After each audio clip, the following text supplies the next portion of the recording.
दुर्वासा, लगता है चिंतित दिखाई दे रहे हैं। नारायण नारायण नारायण नारायण। प्रणाम देवर्षि। मैं आपको प्रणाम करने लगता हूँ, किंतु उससे पहले आप मुझे प्रणाम कर देते हैं। कहिए, आपने दर्शन कैसे दिए? वो आपको सोचते हुए देखा तो रहा नहीं गया, सो पूछने चला आया कि शिव शंभु महादेव को क्या चिंता है। चिंता का विषय मेरा तप है देवर्षि। मैं तप करता हूं तो पूरा संसार दुखी होता है और माता पिता भी। इसलिए सोच रहा था कि तप के स्थान पर क्यों ना विद्या अर्जित कर लूं। तो क्या करेंगे? सोच रहा था ब्रह्मलोक जाकर क्यों ना वेद का अध्ययन कर लूं। नारायण नारायण।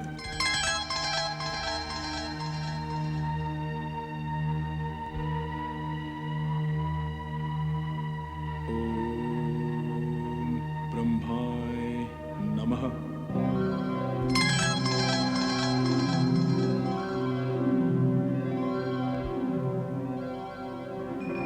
ब्रह्मदेवाय नमः। प्रणाम।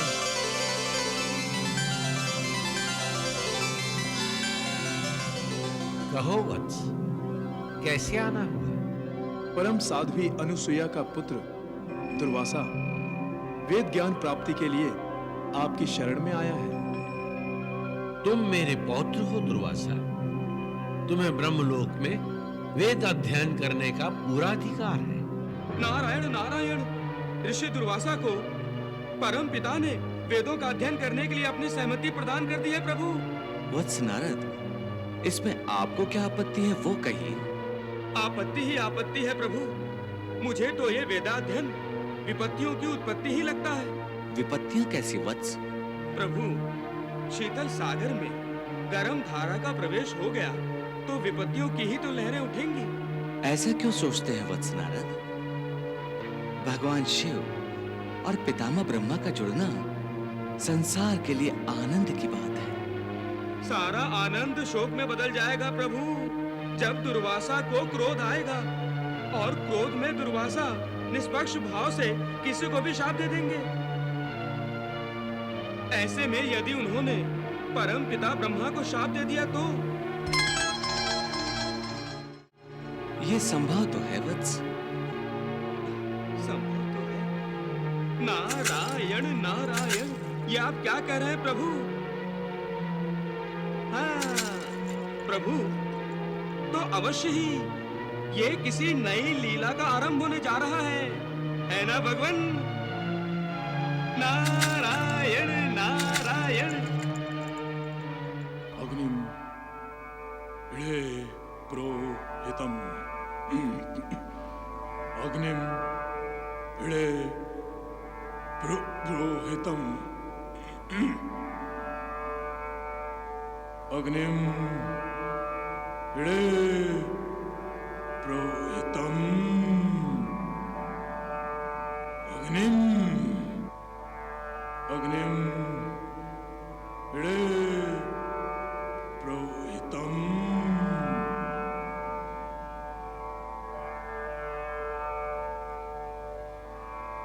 अग्निम इळे प्रोहितम। अग्निम इळे प्रोहितम।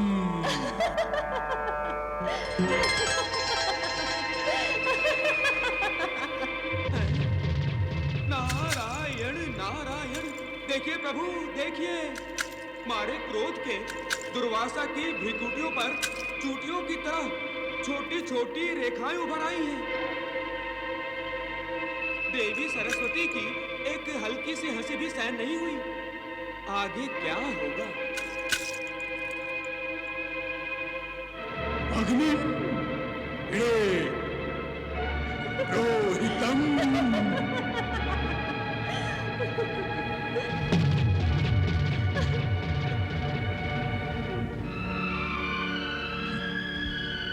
अग्निम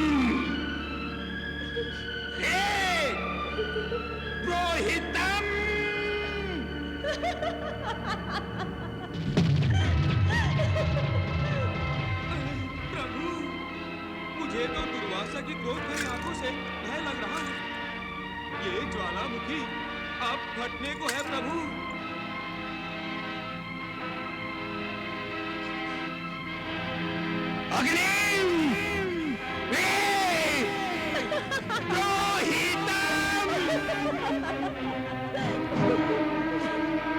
देवी सरस्वती,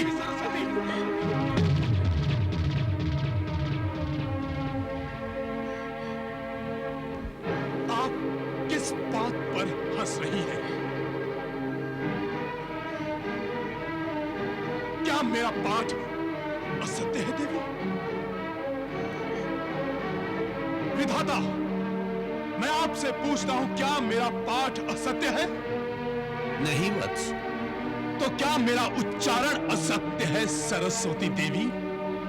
उच्चारण असत्य नहीं है, किंतु किंतु किंतु क्या? वेद गान का स्वर ऐसा नहीं होता।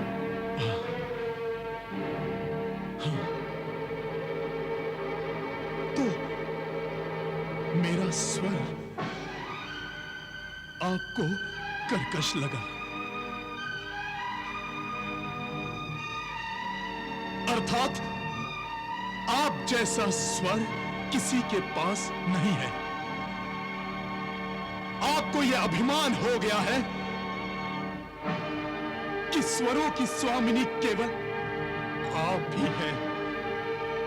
नहीं वत्स, मत कहो मुझे वत्स।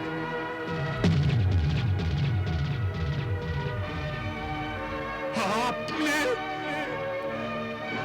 मेरा अपमान किया है। तपस्वी दुर्वासा का अपमान। मैं दुर्वासा आपको ये श्राप देता हूं, दुर्वासा, कि जिस अभिमान से आप इस ब्रह्मलोक में रह रही है, वो अभिमान, वो अहंकार टूटने के लिए शीघ्र ही इस ब्रह्मलोक से आपका पतन हो।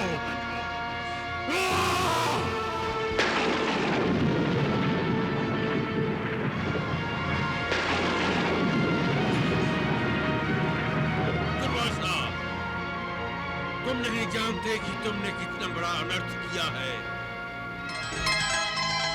देवी सरस्वती यदि ब्रह्मलोक में नहीं रहेंगी तो वेद ऋषियों का प्रयोग कैसे होगा?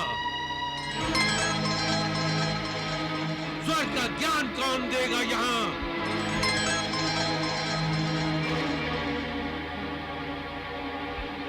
देवी सरस्वती के बिना गान प्रवृत्ति कैसे होगी?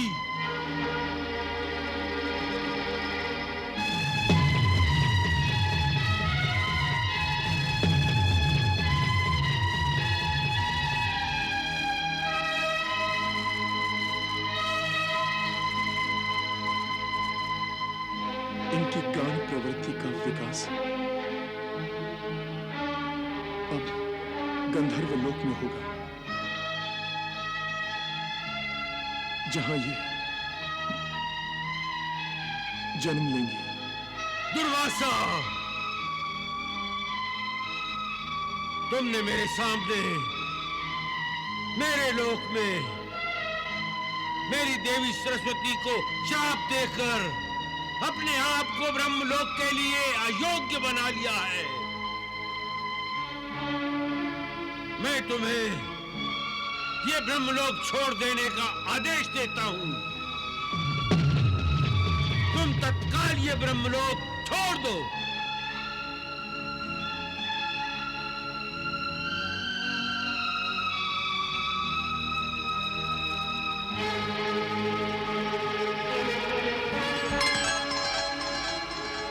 नारायण नारायण। प्रभु, श्री दत्तात्रेय के माध्यम से कार्तिवीर अर्जुन के लिए तो आपने अपनी लीला पूरी कर दी, किंतु अब जो माता सरस्वती का ब्रह्मलोक से पतन हो गया है, उनका क्या होगा? वहां कौन सी लीला लीला रचाएंगे आप? लीला तो आरंभ हो गई है देवऋषि नारद, वो देखिए।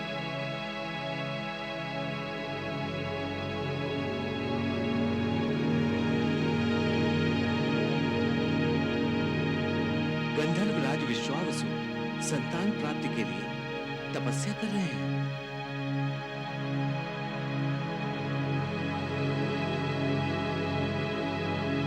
ये गंधर्वराज किसकी तपस्या कर रहे हैं भगवान? उन्हीं की, जिनकी लीला से आपका मन कभी भी तृप्त नहीं होता।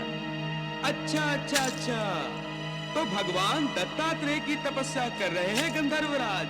हाँ। ज्ञान रूपाय दत्तगुरुवे नमः। ओम ज्ञान रूपाय दत्तगुरुवे नमः। ओम ज्ञान रूपाय दत्तगुरुवे नमः।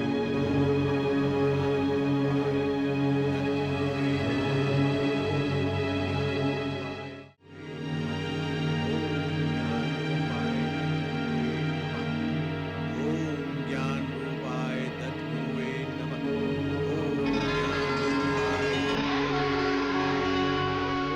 ज्ञान रूपाय दत्तगुरुवे। वत्स विश्वावसु, आंखें खोलो, आंखें खोलो वत्स।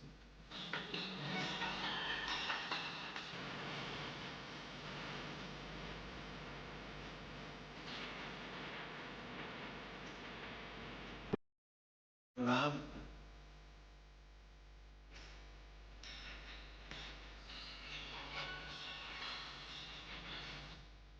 वत्स, तुम्हारी तपस्या से प्रसन्न होकर मैं तुम्हें प्रसन्न करना चाहता। कहो, क्या चाहिए तुम्हें? हे त्रिकालदर्शी, हे समस्त सृष्टि के स्वामी, इस सृष्टि में जो कुछ भी होता है आप ही की इच्छा के अनुसार होता है और आप ही में ये समस्त जगत व्याप्त है। आपकी कृपा दृष्टि से सभी का कल्याण होता है, परंतु आज तक मैं आपकी कृपा से वंचित हूं प्रभु। यदि आप मुझे प्रसन्न देखना चाहते हैं तो हे प्रभु, आप मुझे संतान प्राप्ति का वरदान दीजिए। गंधर्वराज, ये जगत यज्ञ से उत्पन्न होता है। जब भी हम पूरे संकल्प के साथ किसी कर्म को करते हैं तो वो कर्म यज्ञ बन जाता है। अतः तुम निष्ठापूर्वक यज्ञ करो, तुम्हें संतान की प्राप्ति अवश्य होगी।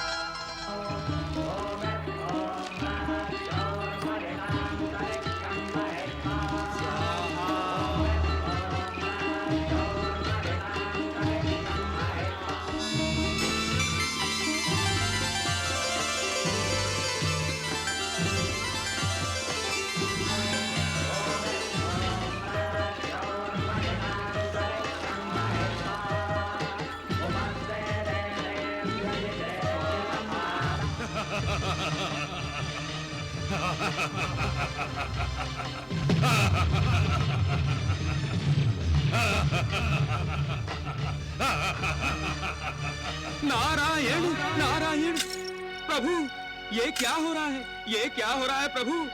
असुरराज वज्रकेतु यज्ञ ध्वस्त करने आ गया। आप ही की प्रेरणा से तो गंधर्वराज विश्वावसु ने यज्ञ का संकल्प लिया है ना प्रभु? क्या गंधर्वराज विश्वावसु का यज्ञ पूर्ण होगा?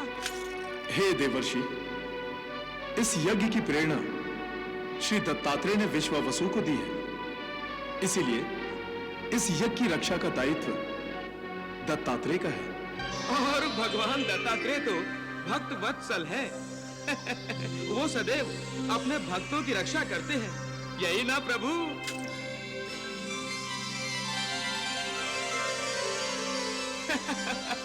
नारायण नारायण, हे जगत नियंताओ, मैं जान गया जान गया।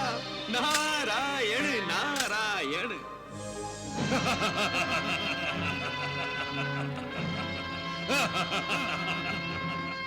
रुक जाओ वज्रकेतु, रुक जाओ। कौन रोकेगा मुझे? विश्वावसु तुम? मैं तो तुम्हारा यज्ञ ध्वस्त करने आया हूं। मैं नहीं चाहता कि सृष्टि में कोई यज्ञ करे, क्योंकि यज्ञ केवल देवताओं को बल प्रदान करते हैं और हम असुरों को निर्बल बना देते हैं। और जो भी हम असुरों को निर्बल बनाता है, उसका अस्तित्व हम असुरों को मिटा देना ही चाहिए। और इसलिए मैं तुम्हारा यज्ञ ध्वस्त करने आया हूं। वज्रकेतु, हम ये यज्ञ संतान प्राप्ति के लिए कर रहे हैं। इसे सफल और संपन्न होने दो। नहीं, कभी नहीं, कदापि नहीं। तुम्हारी संतान भी तो हम असुरों से द्वेष करेगी। अब मैं ये यज्ञ कभी भी पूर्ण नहीं होने दूंगा।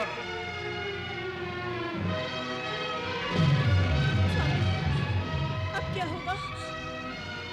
भगवान दत्तात्रेय का स्मरण करो चित्रलेखे। यदि उनकी कृपा होगी तो ये यज्ञ अवश्य संपूर्ण होगा।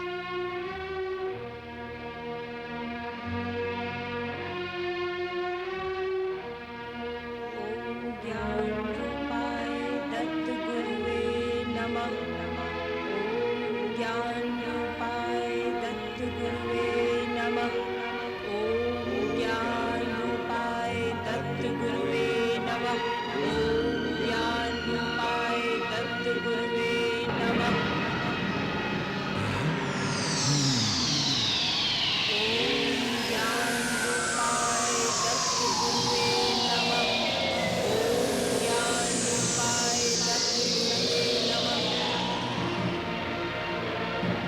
गंधर्वराज अपनी माया का प्रदर्शन कर रहा है। अब मैं इस यज्ञ के साथ साथ तुम्हें भी नष्ट कर दूंगा।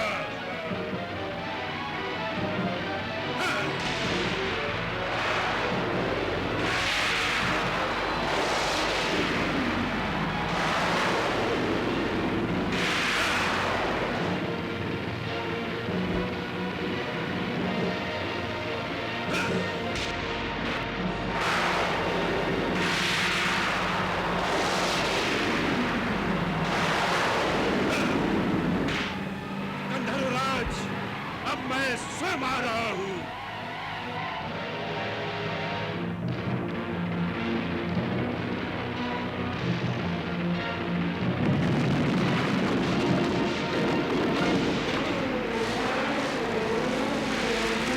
विश्वावसु, विश्वावसु, मुझे बचाओ, मुझे बचाओ विश्वावसु, विश्वावसु मुझे बचाओ।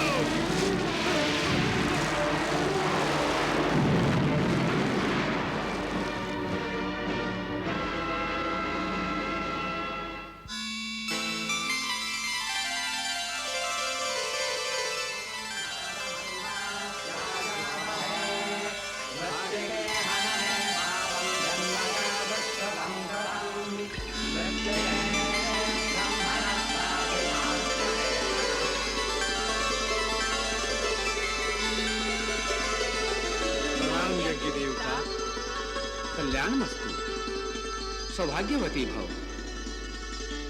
हे विश्वावसु, हे चित्रलेखा, यज्ञभाषी ये कलश ग्रहण करो।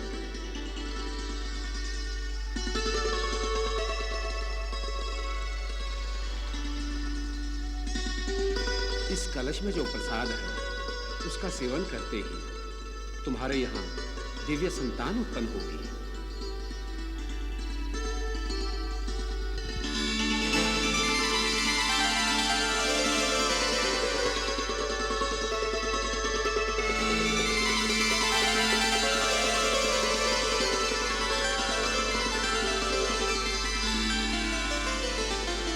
यज्ञ पुरुष का दिया हुआ प्रसाद गंधर्वराज विश्वावसु और उनकी पत्नी चित्रलेखा ने बड़े भक्ति भाव और आदर सहित ग्रहण कर लिया।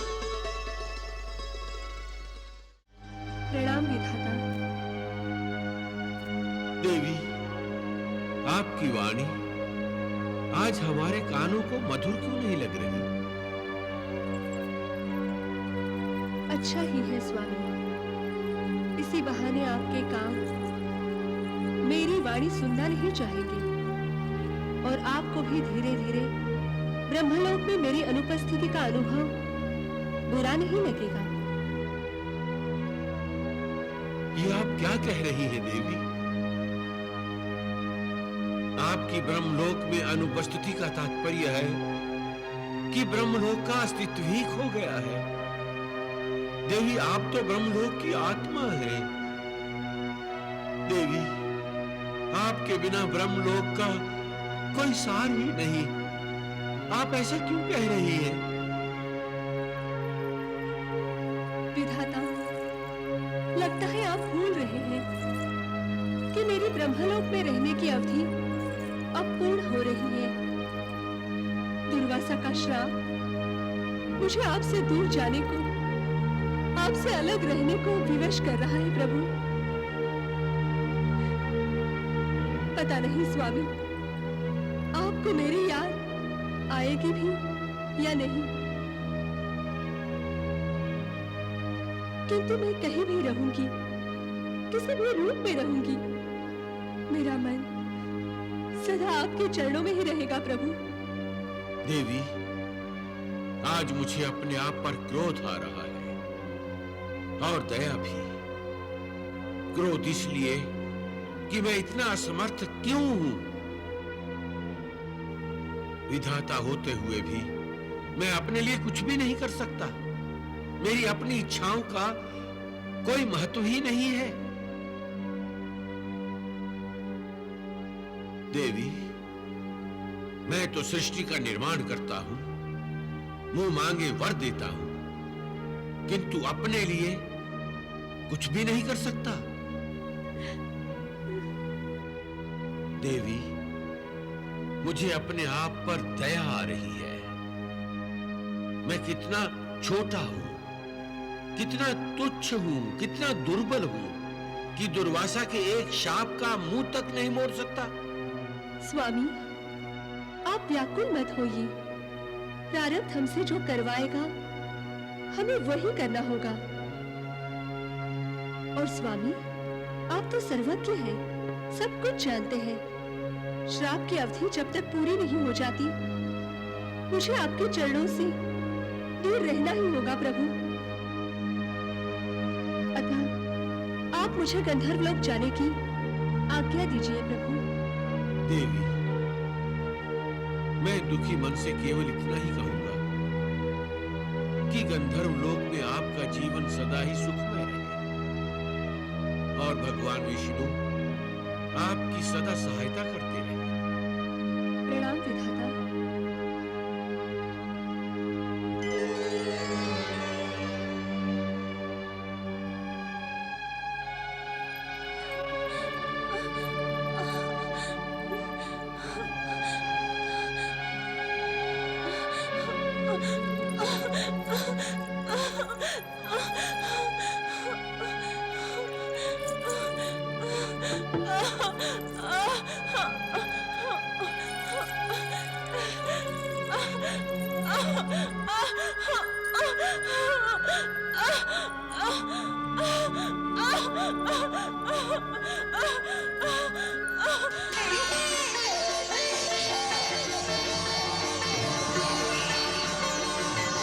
उनके यहाँ संतान के रूप में एक कन्या ने जन्म लिया।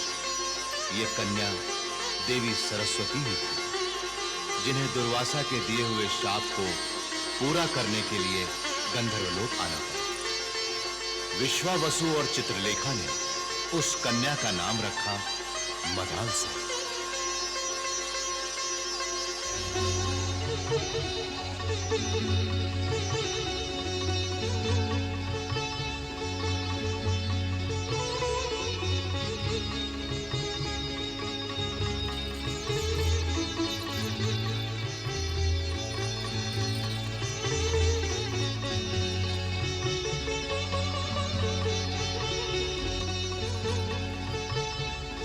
हमारी तपस्या का कितना सुंदर फल मिला है स्वामी। हाँ चित्रलेखी, इसके मुख का तेज देखकर लगता है जैसे कोई दैवी वरदान मिला है हमें, और हम अपने इस दैवी वरदान का स्वागत करते हैं। परमेश्वर की कृपा मानकर सच्चे मन से इसका स्वागत करते हैं।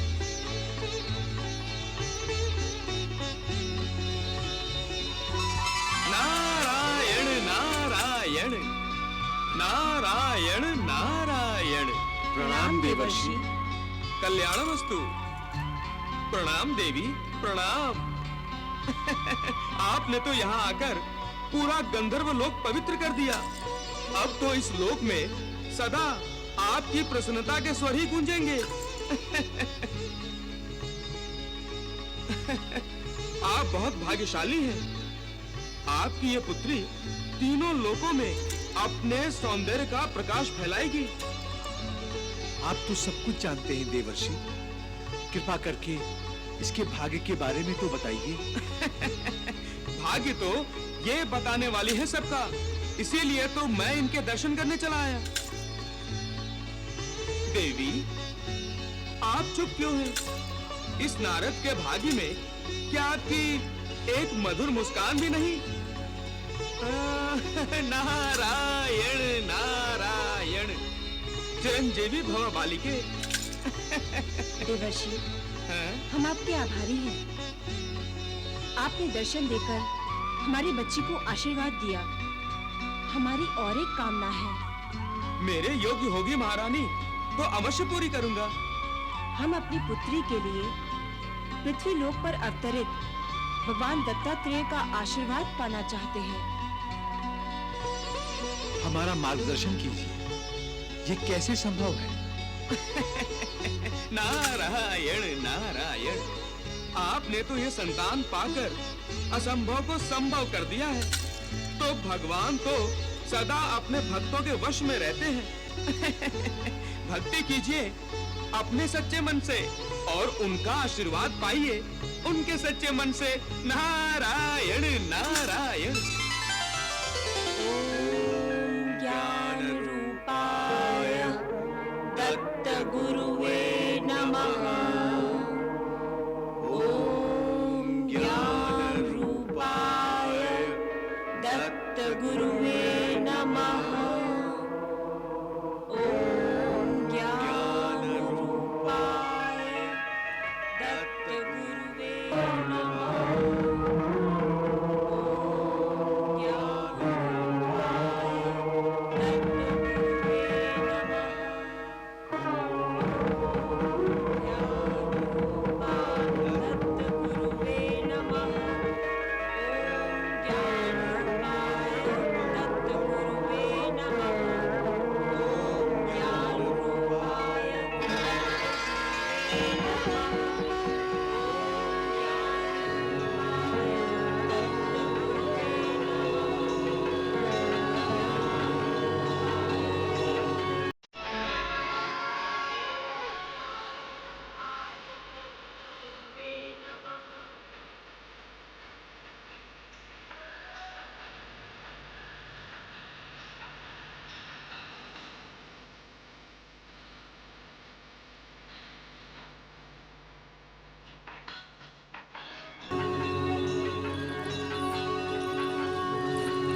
तुम्हारी भक्ति ने हमारा मन जीत लिया।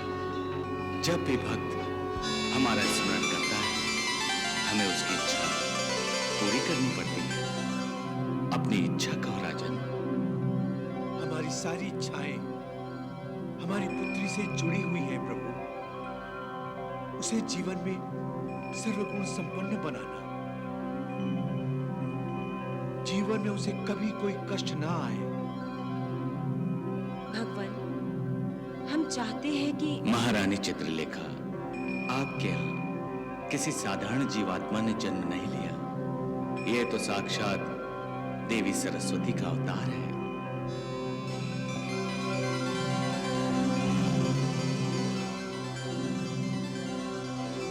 देवी सरस्वती का अवतार? हाँ, आपकी पुत्री ब्रह्म ज्ञान की शिक्षा प्राप्त करेगी, विज्ञान, संगीत और स्वरों को नया रूप देकर गंधर्व जाति का मान बढ़ाएगी और इसका पुत्र भी ब्रह्मज्ञानी होगा।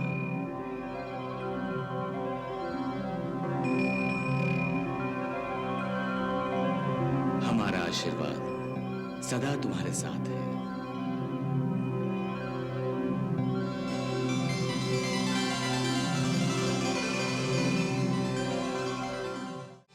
वायु के घोड़ों पर सवार समय को जैसे पंख लग गए। इतनी तीव्र गति से भागा कि विश्वावसु और चित्रलेखा के देखते देखते उनकी नन्ही सी पुत्री मदालसा ने यौवनावस्था में प्रवेश कर लिया।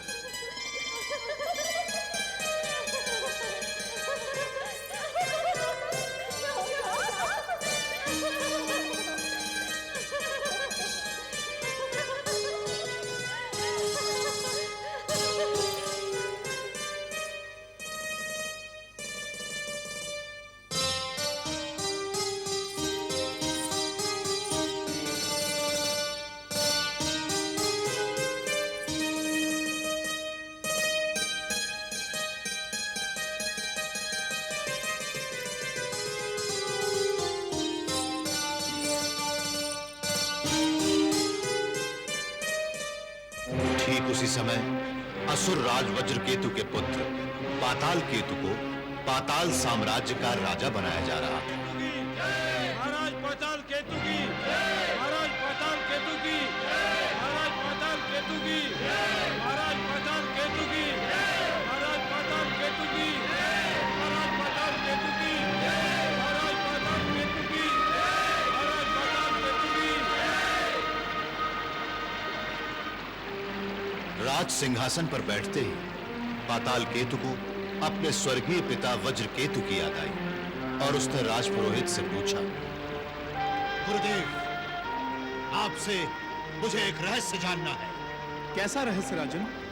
मेरे बार बार पूछने पर भी आज तक मुझे नहीं बताया गया कि मेरे पिताश्री असुरेश्वर वज्र केतु की मृत्यु कैसे हुई थी। हर बार मुझे बच्चा कहकर माताश्री ने मेरी इस जिज्ञासा को थपकियां देकर सुला दिया। महारानी ने जो किया वो ठीक किया राजन। माता नहीं चाहती कि उनके पुत्रों को शत्रुओं द्वारा कोई हानि पहुंचे, क्योंकि बाल बुद्धि पर इसका बुरा प्रभाव पड़ता है। कैसा बुरा प्रभाव? अपनों का अंत बच्चों को बहुत विद्रोही बना देता है राजन। मैं अब बच्चा नहीं हूं, वयस्क हूं, राजा हूं इस राज्य का, और मैं ये जानना चाहता हूं कि मेरे पिताश्री की हत्या कैसे हुई थी। उनकी हत्या नहीं हुई थी तो वो युद्ध में लड़ते लड़ते वीर गति को प्राप्त हुए थे। किस युद्ध में? गुरुदेव, किस युद्ध में मेरे पिता मारे गए थे और किसके हाथों? मुझे बताइए गुरुदेव। गांधर्व लोक के गांधर्व राज के साथ लड़ते लड़ते उन्होंने अपने प्राण त्याग दिए और उनके प्राण लेने वाला था गंधर्व लोक का गंधर्वराज विश्वावसु। सेनापति, आज्ञा सुरेश्वर। सेना तैयार करो, हम गंधर्व लोक पर आक्रमण करेंगे। जो आज्ञा। असुरराज, कोई भी निर्णय लेने से पहले अपने मन को शांत कर लेना चाहिए। क्रोध में किया गया कोई भी कार्य ये कार्य नहीं है गुरुदेव, श्रद्धांजलि है अपने स्वर्गीय पिता की आत्मा की शांति के लिए। मैं उनके हत्यारे गंधर्वराज का वध करने जा रहा हूं। विध्वंस कर दूंगा मैं पूरे का पूरा गंधर्व लोक, समाप्त कर दूंगा मैं उनकी पूरी की पूरी सेना।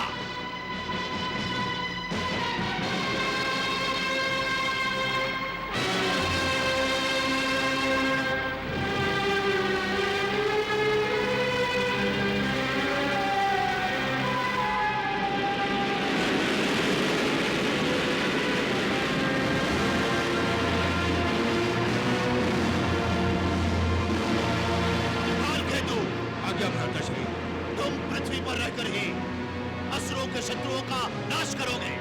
मैं अकेला भ्राताश्री। माया में कभी अकेला नहीं होता। तुम अपनी माया से ऋषि बन जाओ और यहाँ अपना एक आश्रम स्थापित करो। जो आ गया भ्राताश्री।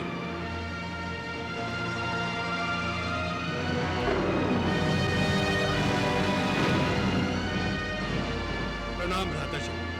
अपनी जाति के हितों की रक्षा करना यही तुम्हारा कर्तव्य है। जो आ गया। मैं अब गंधर्व लोक जा रहा हूँ। हाँ।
नृत्य है।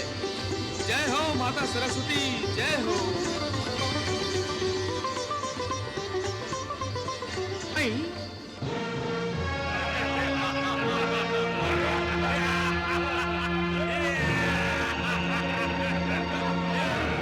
ये दुष्ट यहाँ क्या कर रहा है? कहीं ये गंधर्व लोग तो नहीं जा रहा?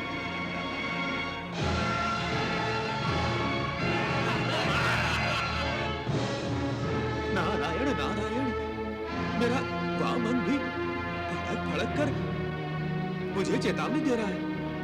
कुछ अनिष्ट अवश्य होने वाला है। तंबूरे, कहाँ घूम रहा है? नारायण नारायण, यही प्रश्न तो मैं तुमसे पूछ रहा हूँ दैत्यराज। पातालचारी आज आकाशचारी कैसे बन गया? ऐसे ही तुम्हें मूर्ख नहीं कहते। तुम सचमुच बुद्धिहीन हो, जो इतना भी नहीं जानता कि हम अपनी माया से आकाश पाताल कहीं भी जा सकते हैं। जानते हैं, सब जानते हैं दैत्यराज कि तुम कहीं भी आ जा सकते हो, परंतु अहंकार का क्या करोगे? यही तो सबको मूर्ख बनाता है। मुझे मूर्ख कहते हो? तुझे मूर्ख कहकर मैं मूर्खों का अपमान नहीं करूंगा। नारायण नारायण। क्या कहा? भागो नारद।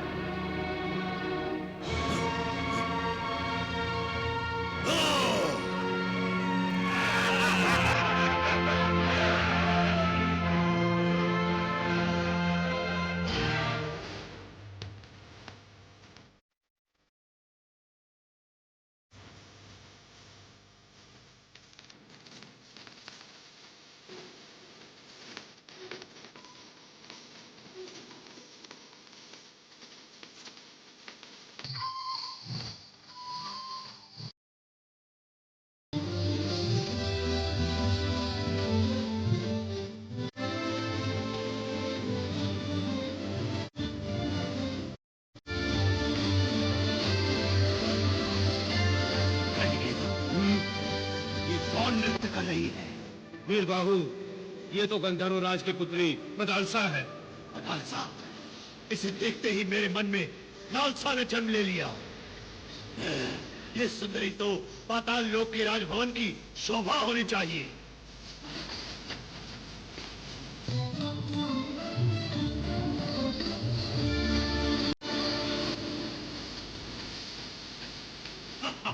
जाओ, गंधर्व राज के पास मेरा प्रस्ताव लेकर जाओ।